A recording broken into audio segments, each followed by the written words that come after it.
Muy buenos días, buenas tardes, buenas noches, donde quiera que ustedes se encuentren. Hoy continuamos la serie relacionada con el método clínico. En esta ocasión vamos a estar comentando sobre el interrogatorio médico. Recordemos que ya habíamos hablado sobre los antecedentes patológicos personales y familiares de mi paciente. Habíamos comentado sobre el motivo de consulta y sobre la historia de la enfermedad actual. Y habíamos dicho que en estos tres momentos la escucha activa era muy importante. El interrogatorio es muy importante. Les habla el doctor Luis Gómez, especialista en medicina interna, apasionado en el mundo de la clínica. Vamos a comenzar comentando sobre un elemento importante y les doy la bienvenida a este nuevo episodio. Fijémonos en la imagen. Ya le había dicho en algún momento un elemento importante para el médico y se trata de su instrumento fundamental. Si yo preguntara hoy cuál es el instrumento fundamental del médico y ustedes miran la imagen, estoy completamente seguro que muchos me dirían el estetoscopio, otros dirían el esfigmomanómetro y yo les estoy diciendo que no. El principal instrumento que tiene un médico en su consulta es la silla. Es la silla donde está sentado el paciente.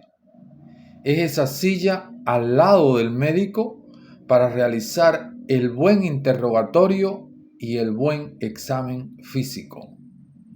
Cuando colocamos la silla frente a la mesa, frente al escritorio, se convierte esta en una barrera de la comunicación. Por tanto, una vez más repetimos que todo este momento de inicio del interrogatorio, ubiquemos bien nuestra silla para tenerla en el lugar adecuado. Vamos a pasar a un segundo tip. Dice que el interrogatorio precede al examen físico y ya estamos muy cerca de llegar al examen físico. En el próximo episodio estaremos comentando sobre ello. Dice que el interrogatorio precede al examen físico para obtener la información clínica. No obstante, entre ambos procedimientos existe una relación bidireccional. ¿A qué se refiere?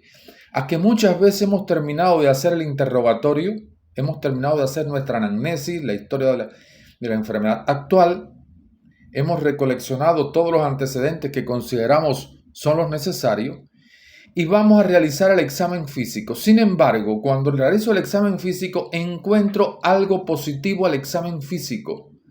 Y ahí tengo que volver atrás al interrogatorio. Por ejemplo, estoy examinando abdomen y encuentro una masa palpable. Y le pregunto, ¿le duele? Y el paciente me dice que sí. Y ahí tengo que volver a preguntar, ¿es primera vez que sientes este dolor cuando te palpas tu barriga, tu abdomen?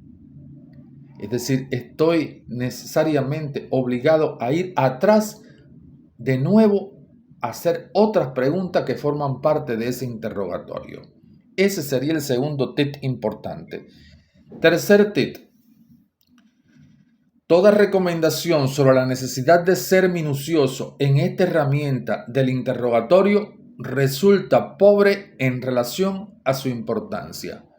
Y yo siempre les estoy diciendo de que una buena anamnesis, una buena historia de la enfermedad actual, un buen interrogatorio, junto con lo que vamos a ver mañana, el examen físico, reportan entre el 60, el 65, el 70% de mi diagnóstico. Pero es necesario algo interesante.